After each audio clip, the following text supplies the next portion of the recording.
प्रधानमंत्री नरेंद्र मोदी अयोध्या के दौरे पर हैं और ऐसे में राम मंदिर में रामलला की प्राण प्रतिष्ठा के बाद प्रधानमंत्री का ये पहला दौरा है, तो अयोध्या को सजाया भी उसी हिसाब से गया है।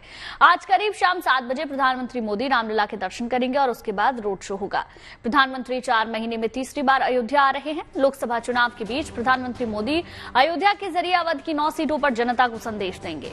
प्रधानमंत्री ने पिछले साल 30 दिसंबर को महर्षि वाल्मीकि एयरपोर्ट, अयोध्या धाम रेलवे स्टेशन के भव्य भवन समेत रामनगरी को करोड़ों की सौगात दी थी। उसके बाद इसी साल 22 जनवरी को प्रधानमंत्री प्राण प्रतिष्ठा में शामिल हुए थे।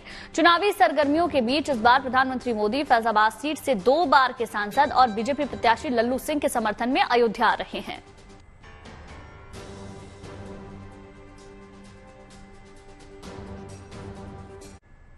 हमारी सहयोगी शिल्पी सेन अयोध्या में मौजूद है। प्रधानमंत्री के दौरे को लेकर वहां क्या कुछ तैयारियां की गई हैं, इसको लेकर अवधपुरी से देखिए खास रिपोर्ट।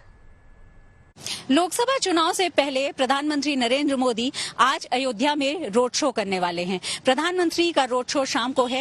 इससे पहले हम देख रहे हैं कि प्रधानमंत्री जिस रास्ते से, जिस गेट से राम जन्मभूमि में प्रवेश करने वाले हैं, यानी 11 नंबर गेट, इसको सजाया गया है। यहीं से प्रधानमंत्री राम जन्मभूमि में प्रवेश करेंगे। इसमें रामलला की तस्वीरें लगाई गई हैं और फूलों से इसकी सज्जा की गई है। प्रधानमंत्री 6:40 पर अयोध्या आएंगे और उसके बाद सीधे यहाँ पर इसी गेट से रामलला का दर्शन करने के लिए जाएंगे और उसके बाद इससे आगे सुग्रीव किला के पास से उनका रोड शो शुरू होगा, जो करीब 2 किलोमीटर का है और जो सीधे नया घाट के लता चौक तक पहुंचेगा। वहां तक जाने के रास्ते में बीच में 80 पॉइंट्स बनाए गए हैं, जहां लोग खड़े होकर के प्रधानमंत्री का स्वागत और अभिवादन करेंगे और उसको पारंपरिक वेशभूषा में होंगे। अभी हम देख रहे हैं कि ये रोड खाली है क्योंकि आज वाहनों को भी यहाँ पर प्रवेश नहीं दिया जा रहा है। आमतौर पर भी यहाँ वाहनों का प्रवेश बंद रहता है। अगर देखा जाए तो अयोध्या में ये रोड शो काफी महत्वपूर्ण है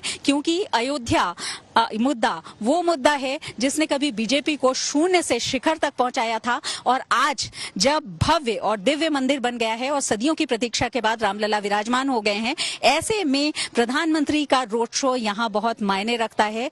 प्रधानमंत्री यहाँ पर 22 जनवरी को आए थे प्राण प्रतिष्ठा कार्यक्रम में, जब मंदिर का लोकार्पण हुआ था। उसके बाद आज रोड शो करने वाले हैं। उससे पहले महर्षि वाल्मीकि एयरपोर्ट के उद्घाटन में भी आए थे। यानी कहा जाए तो ये कहा जा सकता है कि 5 महीने में उनका ये तीसरा दौरा है अयोध्या आकर के, जब वो अयोध्या यानी रामनगरी से आसपास के जिलों को भी और साथ ही में अयोध्या को विश्व पटल पर जिस तरह से पहचान मिल रही है उसका संदेश देने वाले हैं। वीडियो जर्नलिस्ट गौरव गुप्ता के साथ शिल्पी सेन, अयोध्या। प्रधानमंत्री के अयोध्या दौरे को लेकर चारों ओर उत्साह का माहौल है। राम मंदिर निर्माण के बाद अयोध्या का तेजी से कायाकल्प हुआ। ऐसे में हर वर्ग के लिए प्रधानमंत्री का ये दौरा खास अहमियत रखता है। ऐसे में राम मंदिर के पड़ोस में रहने वाले लोगों से खास बातचीत की हमारी सहयोगी शिल्पी सेन ने। सुनिए। प्रधानमंत्री नरेंद्र मोदी आज अयोध्या में रोड शो कर रहे हैं। अयोध्या की अगर बात की जाए तो राम की नगरी है और यहाँ का रहने वाला एक एक बाशिंदा राम को अपना मानता है। लेकिन जो रामलला के पड़ोसी हैं, आज हम उनसे आपको मिलवाते हैं। वो हैं नूर आलम जी, जो ठीक राम जन्मभूमि के बगल में रहते हैं। मेरे इस तरफ राम जन्मभूमि का गेट नंबर 11 है और ये पूरा परिसर जिसमें रेलिंग दिखाई पड़ रही है वो राम जन्मभूमि का ही परिसर है। यानी उधर रामलला हैं तो इधर नूर आलम जी रहते हैं और नूर आलम जी खुद को रामलला के पड़ोसी कहते हैं। तो आज जब प्रधानमंत्री आ रहे हैं तो भी स्वागत के लिए नूर आलम जी तैयार दिख रहे हैं, क्योंकि पड़ोसी धर्म उनको निभाना है। किसी भी चीज से आगे उन्होंने इस बात को रखा है। आज के लिए क्या तैयारी की है? आज के लिए ये तैयारी है कि प्रधानमंत्री जी जिस टाइम आएंगे यहाँ से इसी गेट से वो अंदर जाएंगे और फिर वापस आएंगे। हम लोग पूरे परिवार के साथ में उनका फूल माला से यहाँ पर स्वागत करेंगे। तो इस बात पर कितना आपको अलग महसूस होता है, क्योंकि दूर दूर से तो लोग आते हैं लेकिन आप बिल्कुल बगल में रहते हैं? जी, हम आते हैं और हम शाम के टाइम में खड़े होते हैं, देखते हैं और बहुत सारे मेहमान लोग बाहर से आ रहे हैं, पूरे भारत से आ रहे हैं।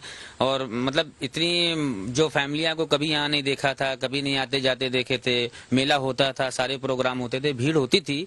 लेकिन अब वो चीजें जो साल में 1-2 बार नजर आती थी, वो अब जब से प्राण प्रतिष्ठा का कार्यक्रम हुआ है तब से ये सब चीजें रोज नजर आती हैं। अच्छा, आपने तो अयोध्या में, आप लोगों ने तो वो दौर भी देखा होगा जब यहाँ पर बिल्कुल सुविधाएं नहीं थी। अब इंटरनेशनल एयरपोर्ट बन गया है, यहाँ पर और चीजों में बदलाव हो रहा है, डेवलपमेंट बहुत हो रहा है। रईस अहमद जी कह रहे हैं जिस तरह से यहाँ पर्यटन बढ़ा है, जिसमें हर धर्म के लोग उसमें जुड़े हुए हैं, सिर्फ हिंदू नहीं जुड़े हुए हैं, उससे आपको लगता है कि अयोध्या की पूरी तस्वीर बदल गई है? जो तस्वीर थी 20 साल पहले वो अब नहीं है। आज के 20 साल पहले जो अयोध्या का फेस था, जो लुकआउट था, वो एकदम इस समय 2024 में एकदम चेंज हो गया है। ये डेवलपमेंट के ही कारण हुआ है और जहाँ तक है हमारी डबल इंजन की सरकार का इसमें बहुत बड़ा सहयोग था।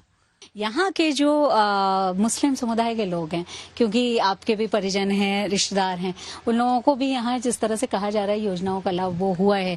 रामनगरी की क्या तस्वीर है अगर हम ये कहें तो? आज सरकार की तरफ से बहुत सारी योजना का लाभ हुआ है, बहुत ही मतलब ऐसी वैसी लाभ को अगर मैं आपको एक एग्जांपल अगर दूं तो मैं कम से कम 150 मकान आपको मुस्लिम के ही ऐसे बता सकते हैं इसी शहर अयोध्या के अंदर में ही, कि जिनको घर वो एक टीन में रहते थे, पानी बरसता था तो नीचे तमाम बर्तनों को रखना पड़ता था कि पानी चू रहा है, कर रहा है।